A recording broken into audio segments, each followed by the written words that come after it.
नमस्कार। राजस्थान जेल प्रहरी परीक्षा 2025 के जनरल साइंस के टॉपिक्स हम देख रहे थे। पहला टॉपिक था भौतिक और रासायनिक परिवर्तन, वो हमने पिछली क्लास में कंप्लीट कर लिया था। उससे संबंधित एमसीक्यूज जो हैं वो आज की क्लास में हम देखेंगे। तो क्लास को शुरू करते हैं। इसमें पहला क्वेश्चन है आपका, निम्नलिखित में से कौन सा भौतिक परिवर्तन है। इस पार्ट में आपको मैंने पहले ही बताया था, क्वेश्चन इस टाइप के आएंगे, परिवर्तन दिए जाएंगे और उसमें पूछा जाएगा कौन सा भौतिक परिवर्तन है या रासायनिक परिवर्तन है। तो जो एग्जाम्पल्स हमने पढ़े हैं उनसे भी पता लगेगा, और कुछ जो शब्द थे जैसे जलना, दहन या गलन, इनसे आपको पता चलेगा कि परिवर्तन भौतिक है या रासायनिक। तो निम्नलिखित में से कौन सा भौतिक परिवर्तन है। पहला दे रखा है लोहे पर जंग लगना। लोहे पे जंग लगना हमने देखा था कि लोहे पे जंग लगने के लिए ऑक्सीजन और जल, ये दो शर्तें जो हैं ये जरूरी हैं। उसके बाद जो आयरन ऑक्साइड बनता है उसी को हम जंग या रस्ट कहते हैं। तो इसमें ध्यान रखना है, लोहे पे जंग लगना कैसा है, रासायनिक परिवर्तन। अगला लिख रखा है कागज का जलना। फिर ये शब्द देखिए, जलना या दहन, यानी वो पदार्थ जो है किससे अभिक्रिया कर रहा है, ऑक्सीजन से। तो ये भी एक कैसा परिवर्तन है, रासायनिक परिवर्तन। यहाँ पे लिख रखा है मोम का पिघलना। मोम का पिघलना मतलब ठोस जो मोम था वो किस अवस्था में चला गया, द्रव अवस्था में। इसका मतलब यहाँ खाली अवस्था चेंज हुई है, जबकि उसके रासायनिक संगठन में परिवर्तन नहीं हुआ है। तो ये कैसा है, भौतिक परिवर्तन। और आपको ये भी बताया गया था कि भौतिक परिवर्तन कैसे होते हैं, उत्क्रमणीय, यानी इसको वापस द्रव से किस में बदला जा सकता है, ठोस में। जो पिघला हुआ मोम है उसे हम वापस ठोस मोम में बदल सकते हैं। अगला है दूध का फटना। दूध का फटना जो है ये एक रासायनिक परिवर्तन है, क्योंकि ये अनउत्क्रमणीय है। फटे हुए दूध से वापस हम दूध नहीं बना सकते हैं, और उसका स्वाद और गंध जो है उसमें भी परिवर्तन हो जाता है। तो इनसे भी पता लगता है कि ये कैसा परिवर्तन है, रासायनिक। उसके बाद अगला क्वेश्चन देखिए, किसी पदार्थ का जलना किस प्रकार का परिवर्तन है। तो फिर ये शब्द पकड़ लीजिए, जलना, दूसरा शब्द है दहन, इंग्लिश में बोला जाता है कंबशन। इनका मतलब ही ये है कि वो पदार्थ जो है किससे अभिक्रिया कर रहा है, ऑक्सीजन से। बिना ऑक्सीजन गैस के कोई भी पदार्थ जल नहीं सकता। तो पहला लिख रखा है कि ये भौतिक परिवर्तन है, दूसरा लिख रखा है रासायनिक। तो ध्यान रखना है कैसा परिवर्तन है, रासायनिक, क्योंकि इसमें पदार्थ किससे अभिक्रिया कर रहा है, ऑक्सीजन से। उसके बाद अगला देखिए, पानी का वाष्प में बदलना किस प्रकार का परिवर्तन है। तो पानी द्रव अवस्था में है और वाष्प जो है वो गैसीय अवस्था में है। खाली अवस्था चेंज हुई है, रासायनिक संगठन चेंज नहीं हुआ है। तो अवस्था यदि चेंज हुई है तो उसे हम कैसा परिवर्तन कहते हैं, भौतिक परिवर्तन। दोनों के अंदर सूत्र देखेंगे तो जल का सूत्र वही मिलेगा आपको, H2O। उसके बाद आगे देखिए, इसमें निम्नलिखित में से कौन सा रासायनिक परिवर्तन है। तो रासायनिक परिवर्तन है, पहला ऑप्शन दे रखा है आपको, बर्फ का पिघलना। बर्फ का पिघलने में खाली अवस्था चेंज होती है, ठोस से किस में बदलता है, द्रव में। तो ये एक भौतिक परिवर्तन है। दूसरा लिख रखा है कांच का टूटना। इसमें खाली शेप चेंज हुई है, रासायनिक संगठन वही है, कांच के टुकड़े भी वही रासायनिक संगठन रहेगा जो एक पूरे कांच का था। अगला है लकड़ी का जलना। फिर ये शब्द पकड़ लीजिए, जलने का मतलब किससे अभिक्रिया कर रहा है, ऑक्सीजन से। पानी का जमना, जमने का मतलब है द्रव जो था वो किस अवस्था में चला गया, ठोस में। तो यहाँ पे भी अवस्था चेंज हुई है। तो इन चारों ऑप्शन में आपको लकड़ी का जलना जो है इसमें रासायनिक अभिक्रिया हो रही है, तो ये कैसा परिवर्तन है, रासायनिक परिवर्तन है। उसके बाद अगला क्वेश्चन देखिए, अगला क्वेश्चन है लोहे पर जंग लगना किस प्रकार का परिवर्तन है। तो ये आपको पूरा डिटेल से बताया गया था कि आयरन पे जंग लग रही है तो उसके लिए ऑक्सीजन और जल चाहिए, और ये अभिक्रिया करके आयरन ऑक्साइड बनाते हैं। तो ये कैसा परिवर्तन है, रासायनिक। और जंग लगने से बचने के लिए उपाय भी बताए थे। लोहे पे पेंट कर सकते हैं, ग्रीस लगा सकते हैं, या फिर उसका यशद लेपन कर सकते हैं जिसे हम गैल्वेनीकरण भी कहते हैं। उसके बाद आगे देखिए, कांच का टूटना। फिर वही ध्यान रखना है, कांच का टूटना या कागज के टुकड़े करना, इसमें रासायनिक संगठन चेंज नहीं हुआ है। तो कांच का टूटना कैसा परिवर्तन है, भौतिक परिवर्तन है, कोई नया पदार्थ इसमें नहीं बना है। दूध का दही बनना, फिर इसमें नया पदार्थ बन रहा है और ये अनउत्क्रमणीय है, यानी वापस इसको रिवर्स नहीं किया जा सकता। तो ये स्थायी परिवर्तन है, और ऐसे परिवर्तन क्या कहलाते हैं, रासायनिक परिवर्तन, जिसमें एक नया पदार्थ बन रहा है। अगला देखिए, चौक का पाउडर जो है, चौक को पाउडर में बदलना, खाली उसका चूरा किया है, इसमें उसकी जो संगठन है, संरचना में कोई परिवर्तन नहीं हुआ है। और आपको उदाहरण भी दिया गया था कि उसी पाउडर को यदि हम पानी में घोल के वापस चौक की शेप दें तो चौक बन जाएगी, यानी उत्क्रमणीय है, रिवर्स किया जा सकता है। तो ऐसा परिवर्तन क्या कहलाएगा? भौतिक परिवर्तन। अगला देखिए इसमें, निम्नलिखित में से किस प्रक्रिया में कोई नया पदार्थ नहीं बनता? नया पदार्थ किसमें नहीं बनता? भौतिक परिवर्तन में नया पदार्थ नहीं बनता। तो इन उदाहरण में जो भौतिक परिवर्तन है वो आपको इसमें से छांटना है।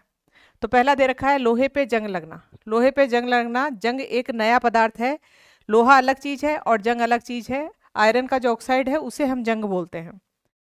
नमक का पानी में घुलना, यहाँ कोई नया पदार्थ नहीं बन रहा है। नमक के जो गुण हैं वो पानी के अंदर भी वैसे ही रहते हैं, और पानी का जो विलयन है नमक वाला, उससे नमक हम वापस से प्राप्त कर सकते हैं। तो ये कैसा परिवर्तन है? भौतिक परिवर्तन। और यहाँ क्या पूछा है कि कोई नया पदार्थ नहीं बनता है, और भौतिक परिवर्तन हमें इसमें से छांटना था। बाकी दो और देख लीजिए, यहाँ कागज का जलना, यहाँ लकड़ी का जलना। इसका मतलब दोनों में ऑक्सीजन से क्या हो रही है? अभिक्रिया, और कागज और लकड़ी के क्या बन रहे हैं? ऑक्साइड बन रहे हैं, यानी नया पदार्थ बन रहा है। अगला क्वेश्चन है, बेकिंग सोडा और सिरका जो है, बेकिंग सोडा और सिरका, सिरका जो है एसिटिक एसिड होता है, और बेकिंग सोडा है सोडियम बाइकार्बोनेट। इनकी जब अभिक्रिया कराते हैं तो सोडियम का लवण बनता है और एक गैस निकलती है, वो है कार्बन डाइऑक्साइड गैस। तो इसमें है बेकिंग सोडा और सिरका मिलाने पर बुलबुले बनते हैं। यह किस प्रकार का, यह परिवर्तन किसका उदाहरण है?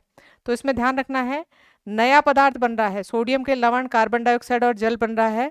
तो ये कैसा परिवर्तन है? रासायनिक परिवर्तन है। अगला देखिए, निम्नलिखित में से कौन सा केवल भौतिक परिवर्तन का उदाहरण है? तो भौतिक परिवर्तन में पहला ऑप्शन दे रखा है जलना, दूसरे में भी शब्द है जलना, यानी ऑक्सीजन से अभिक्रिया हो रही है। चौथा वाला कौन सा है? जंग लगना, यानी नया पदार्थ बन रहा है। ये तीन तो कैसे हो गए? रासायनिक। और ये वाला ऑप्शन देखिए, इसमें है मोमबत्ती का पिघलना। मोमबत्ती के पिघलने में ठोस अवस्था जो है, ठोस मोम किस में बदल गया है? द्रव में, यानी एक ऐसा परिवर्तन हुआ है भौतिक। यही इसमें छांटना था। इसमें यदि ऐसा लिख दिया जाए मोमबत्ती का जलना, इसका मतलब मोम जल रहा है, ऑक्सीजन से अभिक्रिया कर रहा है, तो उस ऑप्शन को ढंग से पढ़ना। अगर जलना शब्द लिखा आएगा तो रासायनिक परिवर्तन है, पिघलना या गलना शब्द लिखा आएगा तो कैसा परिवर्तन है? भौतिक परिवर्तन है। उसके बाद है, द्रव को गैस में बदलने की प्रक्रिया को क्या कहते हैं? ये आपको बताए गए थे। अवस्थाओं में जब परिवर्तन होते हैं तो 6 नाम पढ़े थे हमने। एक पढ़ा था हिमीकरण, हिमीकरण का मतलब था ठोस से, द्रव से ठोस बदलना। एक पढ़ा था हमने गलन, यानी ठोस पदार्थ जो है वो द्रव में बदल जाता है। द्रव पदार्थ यदि वाष्प बन रहे हैं तो उसको आप वाष्पीकरण भी कह सकते हैं और वाष्पन भी कह सकते हैं, लेकिन सही शब्द जो है वो है वाष्पन, क्योंकि वाष्पन तो है बॉइलिंग और ये फिक्स एक तापमान पे होता है। जैसे जल का वाष्पन जो है वो 100 डिग्री सेल्सियस पे होता है। वाष्पीकरण जो होता है ये है इवोपरेशन, इसका फिक्स कोई टेम्परेचर नहीं होता। जैसे कमरे में फर्श पे पानी गिर गया और वो पानी धीरे धीरे उड़ रहा है, उसमें टेम्परेचर 100 डिग्री सेल्सियस से नहीं गया है। वो प्रक्रिया कौन सी है? वाष्पीकरण। हमारे शरीर पे पसीना आ जाता है और पसीने की बूंदें उड़ रही हैं, तो हमारे शरीर का टेम्परेचर 100 डिग्री सेल्सियस नहीं जाता, वो उबल नहीं रहा है, उसका वाष्पन नहीं हो रहा। क्या हो रहा है? वाष्पीकरण। तो ये शब्द वैसे अलग अलग हैं, लेकिन ध्यान रखना है द्रव से गैस में बदल रहे हैं तो वाष्पीकरण या क्या कहला रहा है? वाष्पन। और हमने एक पढ़ा था संघनन, वाष्प जब वापिस द्रव में बदल जाता है क्या कहलाता है? संघनन। दो प्रक्रियाएं और पढ़ी थी, उदर्वपातन, और एक पढ़ा था अवक्षेपण। ठोस से डायरेक्ट गैस में बदलना क्या कहलाता है? उदर्वपातन। इसके उदाहरण भी आपको क्लास में दिए गए थे, जिसमें ड्राई आइस यानी शुष्क बर्फ वाला, और दूसरा उदाहरण दिया था कपूर का। अवक्षेपण भी बताया गया था, जिसमें गैसीय अवस्था से डायरेक्ट किस में बदल जाते हैं? ठोस अवस्था में।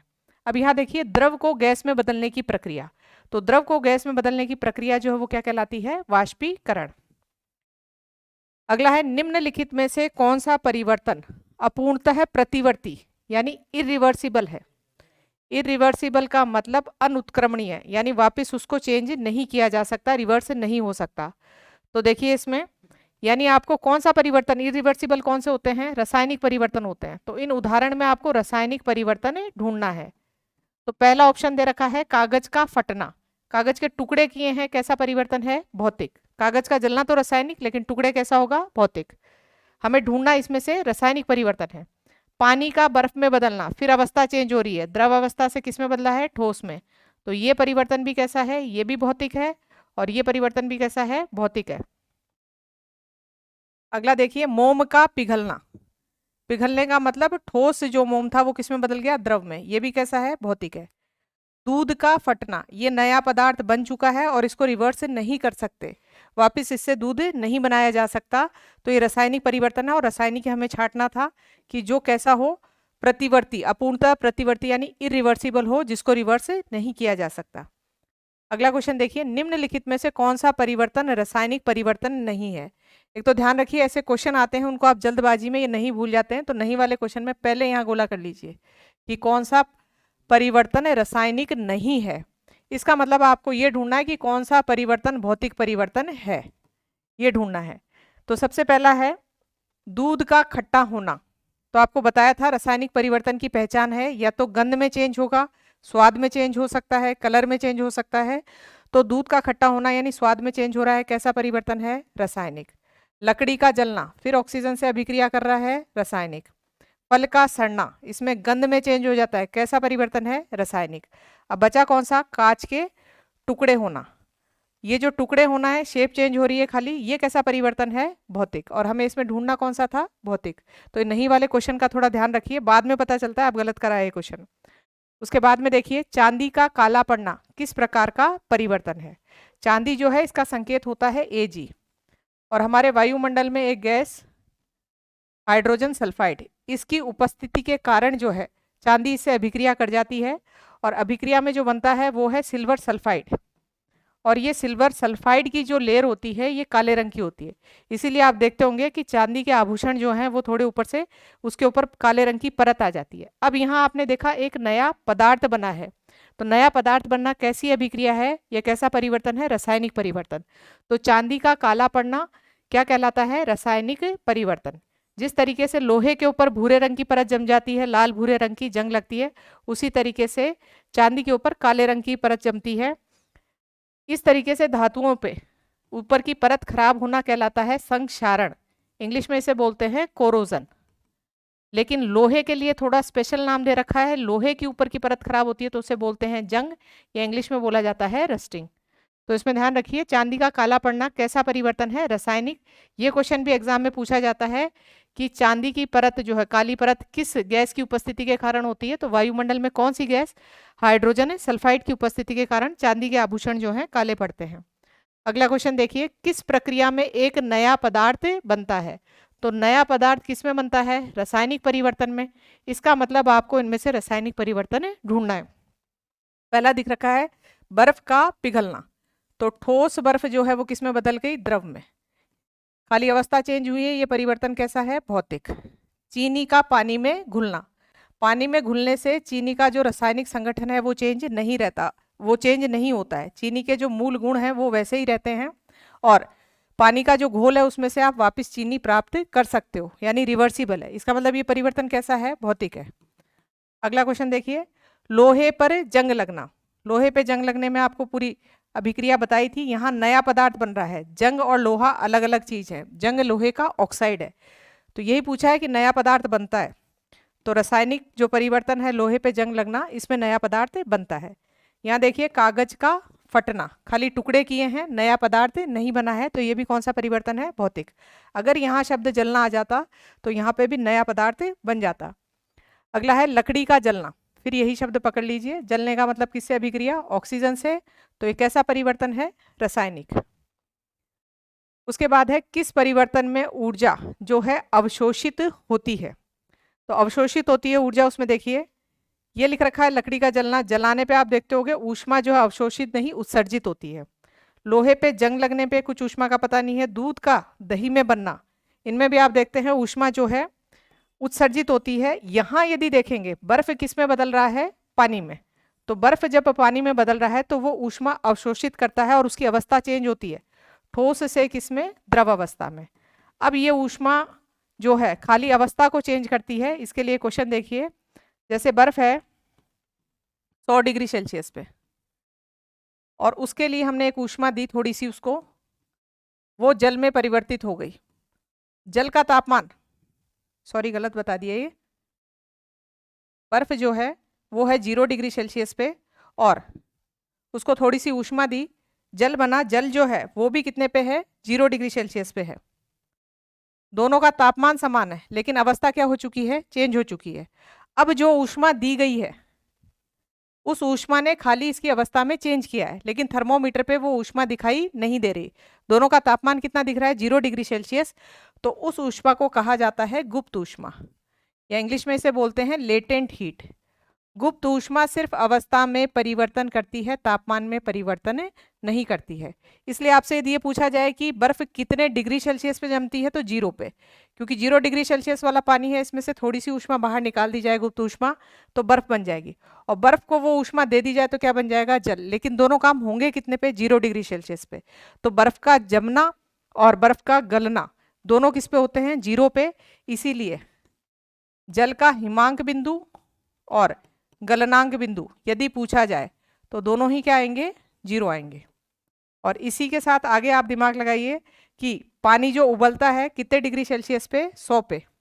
जितने डिग्री सेल्सियस पे उबलता है उसे हम बोलते हैं क्वथनांक बिंदु। उसका विपरीत भाप से वापिस पानी बनना जिसे हम कहते हैं संघनन, इसका संघनन जो है वो भी कितने पे होता है, 100 डिग्री सेल्सियस पे।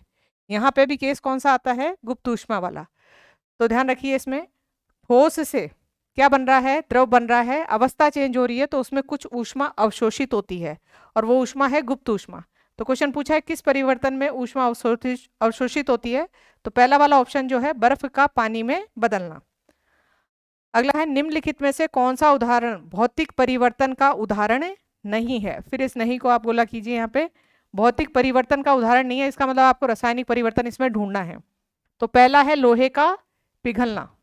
पिघलना यानी फिर अवस्था चेंज हो रही है, कैसा परिवर्तन है, भौतिक है। लोहे का जंग लगना रासायनिक था, लेकिन पिघलना कैसा है, भौतिक है। पानी का उबलना, उबलने का मतलब द्रव से उबलने पे किस में बदल रहे हैं, वाष्प में, इसका मतलब ये कैसा है, भौतिक परिवर्तन है। मक्खन का पिघलना, मक्खन जो है अर्ध ठोस अवस्था में होता है, पिघल रहा है, किस अवस्था में बदल रहा है, द्रव अवस्था में। तो ये फिर कैसा परिवर्तन है, भौतिक परिवर्तन। लास्ट वाला ऑप्शन देखिए, अंगूर से शराब बनाना। तो अंगूर में जो शर्करा है उसे हम अल्कोहल में बदल रहे हैं, एक नया पदार्थ बना रहे हैं। और ये विधि जो होती है, इस विधि को बोलते हैं किण्वन विधि, ये इंग्लिश में बोला जाता है फर्मेंटेशन, ये भी पूछा जाता है एग्जाम में। तो किण्वन विधि द्वारा ये बन रही है और ये परिवर्तन कैसा है, रासायनिक। और हमें कौन सा ढूंढना था, रासायनिक परिवर्तन। क्वेश्चन ये था कि कौन सा भौतिक परिवर्तन नहीं है। अगला क्वेश्चन है, निम्नलिखित में से किस प्रक्रिया में गैस उत्पन्न होती है। अब इसमें देखिए, पहला दे रखा है बेकिंग सोडा और सिरके का मिलाना। इसी की अभिक्रिया अभी आपको बताई थी। बेकिंग सोडा है सोडियम बाइकार्बोनेट। सोडा का हमेशा ध्यान रखना, जहाँ पे भी सोडा लिखा है उस रसायन के अंदर सोडियम जरूर होगा। और सिरका जो है एसिटिक एसिड, इनकी अभिक्रिया कराते हैं तो कौन सी गैस निकलती है, कार्बन डाइऑक्साइड। पानी में नमक का मिलाना, इसमें कोई भी गैस जो है उत्सर्जित नहीं होती है। अगला ध्यान रखिए, मोम का पिघलना, कागज का फटना, ये सारे कैसे हैं, भौतिक परिवर्तन। और ये रासायनिक परिवर्तन है, इसमें कौन सी गैस निकलती है, कार्बन डाइऑक्साइड। अब ये आपके जो हैं भौतिक और रासायनिक परिवर्तन से संबंधित एमसीक्यूज कंप्लीट हो गए हैं। इसके बाद हम अगला जो टॉपिक है धातु अधातु वो लेंगे। धन्यवाद।